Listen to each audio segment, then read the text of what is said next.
कभी किसी चलती हुई बच्ची को भावुक होकर गले लगा लेना, तो कभी भीड़ में गिरी छात्रा को खुद से उठाना, बारिश में भी जनता के बीच खड़े होकर भाषण देना, तो कभी जमीन पर बैठकर अपनी मां के शूलेसेस को बांधना। ये छवि किसी पप्पू टाइप इंसान की तो नहीं लगती। कन्याकुमारी से कश्मीर तक की यात्रा शुरू कर देना, ये भी किसी नादान व्यक्ति के लक्षण तो नहीं लगते हैं। भारत के इतिहास में भी बहुत सारी यात्रा हुई, और अगर आजाद भारत की भी बात करें तो अपने राजनीतिक हितों को साधने के लिए भी नेताओं ने बहुत सारी यात्रा निकाली है, और इसका सकारात्मक प्रभाव उनके और उनके पार्टी के राजनीतिक भविष्य पर भी देखने को मिला है।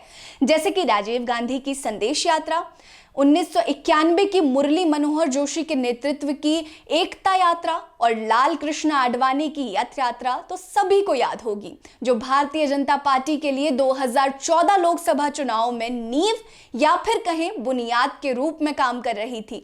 आज हम बात करेंगे राहुल गांधी के नेतृत्व में कांग्रेस की भारत जोड़ो यात्रा के बारे में। आज हम ये जानने की कोशिश करेंगे कि क्या भारत जोड़ो यात्रा राहुल गांधी और कांग्रेस को नई राजनीतिक दिशा दे पाएगी। नमस्कार, मैं हूं आपके साथ रीटा और आप देख रहे हैं नेटवर्क न्यूज। भारत जोड़ो यात्रा राहुल गांधी और कांग्रेस को नई राजनीतिक दिशा दे पाती है या नहीं, ये तो राहुल गांधी और अन्य कांग्रेस नेताओं पर निर्भर करेगा, जिससे वो इस भारत जोड़ो यात्रा का अंत करेंगे।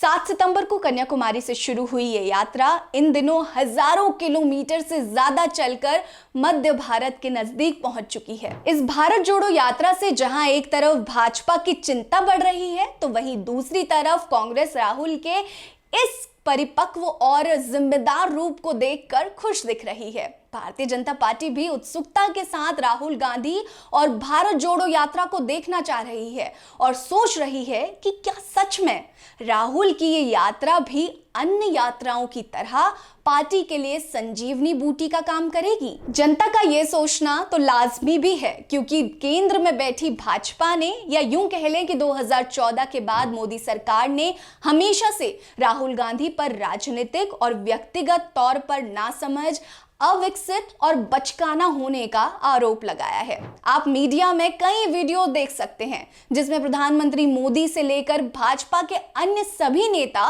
राहुल गांधी के इन चीजों का मजाक उड़ाते दिख जाएंगे। जनता के दिमाग में भी किसी राजनेता की ये सब हरकतें बहुत गहरे रूप से अपना छाप छोड़ती हैं, और वो भी तब जब सामने देश की सबसे बड़ी विपक्ष पार्टी कांग्रेस और गांधी परिवार का उत्तराधिकारी बैठा हो।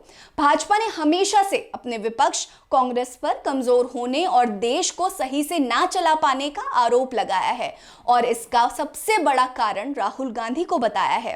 अब जनता राहुल गांधी के इस दमदार, मजबूत और परिपक्व इंसान की छवि को देखकर सोच में पड़ गई है। कभी राहुल गांधी बारिश में खड़े होकर भाषण देते हुए दिखते हैं, जिससे जनता को एक दमदार युवा नेता की छवि दिखती है, तो कभी भीड़ में गिरी छोटी बच्ची को खुद ही उठाते दिखते हैं, जिससे जनता तक राहुल गांधी की एक जमीनी स्तर वाले इंसान की छवि पहुंचती है। कभी राहुल जमीन पर बैठी अपनी मां सोनिया गांधी के शू लेसेस बांधते हुए दिखते हैं, जहां श्रवण पुत्र जैसे चरित्र बनाकर राहुल गांधी अपने चरित्र को दिखाते हैं। कभी ये छवि तो कभी दिव्यांगों का हाथ थामते हुए राहुल गांधी दिखते हैं, जिससे उनकी दयालु इंसान वाली तस्वीर नजर आती है।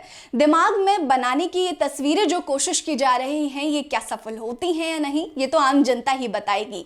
आम जनता के लिए किसी नेता को इस तरह देखना बहुत बड़ी बात है। खास तौर पर युवा पीढ़ी के लिए तो ये बिल्कुल नई बात है कि कोई इतना बड़ा नेता, जिस पर हमेशा से बचकाना और नासमझ होने का इल्जाम लगते रहा है, वो इस रूप में भी जनता के बीच आ सकता है। एक तरफ जहां पूरा देश एक मजबूत विपक्ष की कमी को महसूस कर रहा था, वहीं दूसरी तरफ आम जनता के दिमाग और मन में प्रधानमंत्री नरेंद्र मोदी की छवि के आगे कोई दूसरा ऑप्शन भी नहीं आ पा रहा था। पर अब पूरे देश की जनता के दिमाग और मन में राहुल गांधी की ये दमदार, मजबूत और परिपक्व इंसान वाली छवि अपनी जगह बना पाती है या नहीं, ये तो जनता खुद ही चुनाव में बताएगी। और ये सब कुछ इस बात पर बहुत हद तक निर्भर करेगा कि राहुल गांधी की भारत जोड़ो यात्रा के अंत तक कितने उत्साह से अपने और अपने इस यात्रा के साथ देश की जनता को जोड़े रखने में कामयाब होते हैं। अभी तो फिलहाल की बात करें तो राहुल गांधी के मन से ये ब्रेक या छुट्टी की बात नहीं निकल रही, क्योंकि कुछ दिन पहले ही राहुल गांधी 3 दिनों का अवकाश लेकर मल्लिकार्जुन खड़गे को कांग्रेस अध्यक्ष की शपथ दिलवाने निकल गए थे। अब भारत जोड़ो यात्रा के दौरान राहुल गांधी और कांग्रेस को सच में जनता और देश के दिल में अगर अपनी एक दमदार, मजबूत और परिपक्व इंसान वाली इमेज बनानी है, यानी कि छवि बनानी है, तो इन छोटे छोटे ब्रेक्स से हमेशा के लिए ब्रेक लेना पड़ेगा। नहीं तो बड़े बड़े ग्रंथों और इंसानों ने हमेशा से एक कहावत कही है, जस करनी तस भोगऊं ताता, नरक जात में क्यों पछताता, जिसका मतलब है जैसा बोओगे वैसा काटोगे, या यूं कहें कि जैसा बोओगे वैसा खाओगे। राहुल गांधी की भारत जोड़ो यात्रा अपने आप में एक मिसाल कायम कर सकती है, ये तो वक्त ही बताएगा, और राहुल गांधी की फैन फॉलोइंग कितनी बड़ी है ये भी वक्त बताएगा। खैर, आप हमें ये बताइए कि क्या आपको राहुल गांधी एक युवा नेता के तौर पर पसंद है? क्या आपको राहुल गांधी मोदी जी को टक्कर देते हुए दिखाई पड़ते हैं? हमें कमेंट सेक्शन में कमेंट करके जरूर बताइएगा। बने रहिए हमारे साथ। नमस्कार।